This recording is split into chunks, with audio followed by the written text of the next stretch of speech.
Zurdo, Billam Smith, post-fight thoughts. Let's go. Push the weight and no flex. The live is 1 in the 6. Fit the runner, boy, you nigga, no question. You would run a motherfucker high stepping. Hey, you never had a big enough weapon. Motherfucker never learned your lesson. I'm a 88 pack nigga. I'm a 88 pack nigga. I mean, day walker, drink blood, fangs out, full moon, motherfucker change like a hoe. I'm just a nigga from the hood trying to stack a little cheddar for the money. Drew Titan Bronson on deck. Shout out to the mighty LDBC. Had a really good card on the zone this evening. Watched what I could. I'll speak on what I did watch. This be the main event. Latino night. This was for the WBA and WBO Cruiserweight unification. Riyadh season. I gotta tell you, this was good. This was really good. Salute to both men. Zurdo Ramirez, Chris Billam Smith, aka CBS. Really entertaining fight. They fought in the pocket. Round one, Chris wasn't finna play games, man. He came in there, he was throwing heat. And Zurdo, this is just a excuse me, just a sidebar. Don't like it when these fighters have long hair because it makes, even shots that are being picked off look more damaging than they really are. And that's annoying. But Zurdo was very calm. Tell you something else. Zurdo looked soft physically. He looked very physically soft. But the irony is, as soft as he looked, Billam Smith looked more chiseled. I mean, you saw the six-pack there. Looked like he was in shape, and he was the one out of gas. Towards the middle of the fight, he was out of gas, man. Pushing his punches. Zurdo's footwork, he wasn't in the same position. He was sidestepping all night. He cut CBS really bad on the left side of the eye. It swole the right eye. Was not shaping up to be a good night. Zurdo turned it up middle of the fight towards the end. And he showed a really good ring IQ. Really good ring IQ. He got low. He picked off a lot of shots. He did get touched up a little bit. But I guess, tonight he didn't bruise easy. He did get hit with some shots, but he handled them fairly well. They say he has great footwork. I guess both of them looked a little off balance in certain spots, but it was a very entertaining fight. Chris Billam Smith has nothing to hang his head about. He fought his arse off. And I'd like to see him again. There's some things he needs to work on. If he can he work on his stamina? I mean, he looked like he was in shape, but let me say this. Let me take it a step back for a second. Zurdo started to go downstairs. And I am going to say that a lot of that had to do with him slowing down, had to do with the body work that Zurdo was putting in. He put in a lot of good body shots, slowed him down. But Chris could take a punch, though, because he was eating a lot of stuff. Now, I mentioned that Zurdo, he came up from 168, now he's at cruiserweight. He's from 168, 175, whatever. He's at cruiserweight now. And here's why I'm jumping to where he's at right now. Because after the fight, salute to Chris Billam Smith. But after the fight, they mentioned Jai Opatai. Now, here's what I'm gonna say. That's a dangerous fight. I'm not gonna count out Zurdo, but that's a dangerous fight. The things that I saw him get hit with tonight, I'm not sure if Jai Opatai lands those same type of punches. I'm not sure if Zurdo will hold up. I'm not sure.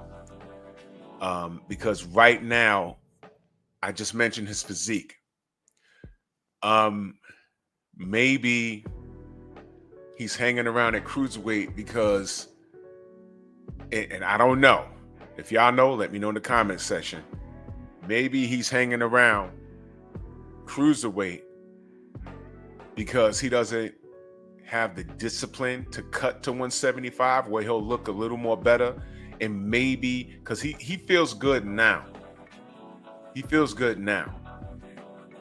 But Jao Patai is an animal, bro. And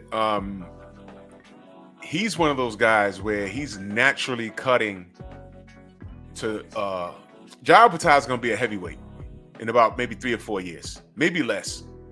Cruiserweight is like it's the stop section. You go from 175, you hang out at cruiserweight, then eventually you end up at heavyweight. And I think he's cutting weight to make cruiser.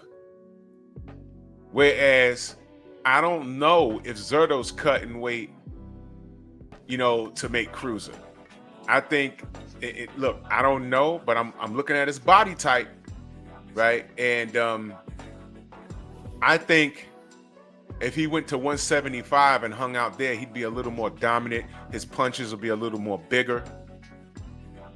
I don't know. That's just me. But you say, bump that. I don't want to cut the additional 5 pounds. I'm comfortable here. But what happens when you come across a guy that walks around at 230 when he's not training, but has to cut to like 200 or something? That's a naturally bigger guy. And based off of, he did get caught a couple of times by Billam Smith. I don't know if that's Jao Patai, if he's going to hold up. I don't know, because Jao Patai is an animal, an absolute animal. What I'm saying is he's calling for the smoke. Go get the smoke. But if he gets washed in a couple of rounds, it's definitely what I'm telling you. It's definitely what I'm suspecting. I think he could make 175. But that last 5 pounds and the camp and everything else, he'd rather not. He'd rather just hang out at cruiserweight. Because when he walked in the ring, I said, man, he looked kind of soft. He got away with it because also Billam, he's a high active fighter if you let him, but he don't have that pop. Jao Patai got some pop. And if Zurdo gets touched like how Billam was touching him tonight, I don't know if he can take it. I'm not sure. So it was a good win tonight, and this was a tough fight. But I don't know about Jao Patai. But, if he's calling for the smoke, go get it. I could be absolutely wrong. And salute to him. I'm not talking bad about Zurdo. I'm just giving you my assessment, and I could be wrong. But I don't like it when guys say, I'm gonna hang out at the higher weight because I don't want to cut that last 4 to 5 pounds. Now 175 to cruiser, it's a big jump. It is. But come on, man. Come on. The first thing I said when he took the shirt off, whatever he had on, the cowboy hat, I said, he looked kind of soft, but I guess he's okay. But if you go in there and you eat the same punches from Jao Patai that Chris landed on you, I'm just curious how it's going to happen, how it's going to hold up for him.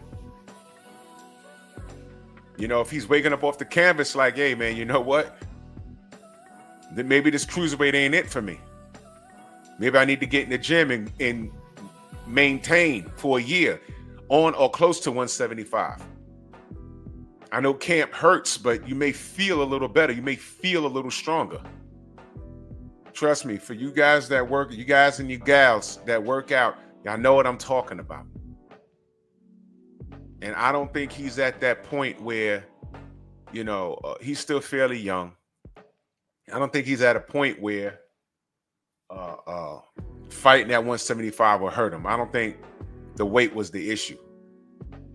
I'm sensing discipline. That's just me. I could be absolutely wrong. So this was a good win for him this evening, but he called out Jao Patai.